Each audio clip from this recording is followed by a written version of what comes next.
ಸಾಹೇಬ್ರೆ ನಮಸ್ಕಾರ. ಈ ಡಾಂಬರ್ ರಸ್ತೆ ಪಕ್ಕ ಇರುವಂಥದ್ದು ಜಾಗ ಸಾಹೇಬ್ರೆ 35 ಕುಂಟೆ ಸಾಹೇಬ್ರೆ. ನೋಡಿ ಸರ್, ನಾನು ಏನು ತೋರ್ತಿದ್ದೀನಿ ಜಾಗ. ಇದು ಬಂದು 35 ಕುಂಟೆ ಇರುವಂಥದ್ದು ಸಾಹೇಬ್ರೆ. ಸರ್ ಫೋರ್ತ್ ಫೆನ್ಸಿಂಗ್ ಆಗಿದೆ, ಜಾಲರಿ ಮೆಸ್ ಕೂಡ ಆಗಿದೆ ಸರ್. ಡಾಂಬರ್ ರಸ್ತೆ ಪಕ್ಕ ಇರುವಂಥದ್ದು ಜಾಗ ಸರ್, 35 ಕುಂಟೆ. ಇವ್ರು ಬಂದು ಒಂದು ಕುಂಟೆಗೆ 2 ಲಕ್ಷ ರೂಪಾಯಿ ಹೇಳ್ತಿದ್ದಾರೆ ಸಾಹೇಬ್ರೆ ಫೈನಲಾಗಿ.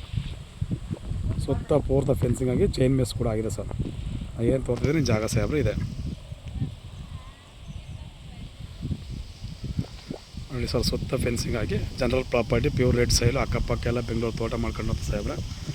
ನೋಡಿ ಸರ್, ಡಾಂಬರ್ ರೋಡ್ಗೆ ಇರುವಂಥ ಪ್ರಾಪರ್ಟಿ ಇದು. 35 ಕುಂಟೆ ಇರುವಂಥದ್ದು ಸಾಹೇಬ್ರೆ. ಎಲ್ಲ ಅದ್ಬಸ್ತೆಲ್ಲ ಆಗಿ ಫೆನ್ಸಿಂಗ್ ಮಾಡಿ ಡೈರೆಕ್ಟ್ ರಿಜಿಸ್ಟರ್ ಇರುವಂಥದ್ದು. ಒಂದು ಕುಂಟೆಗೆ 2 ಲಕ್ಷ ರೂಪಾಯಿ ಫೈನಲ್ ಆಗಿ ಹೇಳ್ತಿರೋಂಥದ್ದು ಸಾಹೇಬ್ರೆ. ನೋಡಿ ಸರ್, ಇದೇ ಜಾಗ ಸಮತಟ್ಟಾಗಿರುವಂಥದ್ದು, ರಸ್ತೆಗೆ ಹೊಂದಾಣಿಕೆ ಆಗಿರುವಂಥದ್ದು ಡಾಂಬರ್ ರಸ್ತೆಗೆ. ನೋಡಿ ಸರ್, ಅದೇ ಡಾಂಬರ್ ರಸ್ತೆ.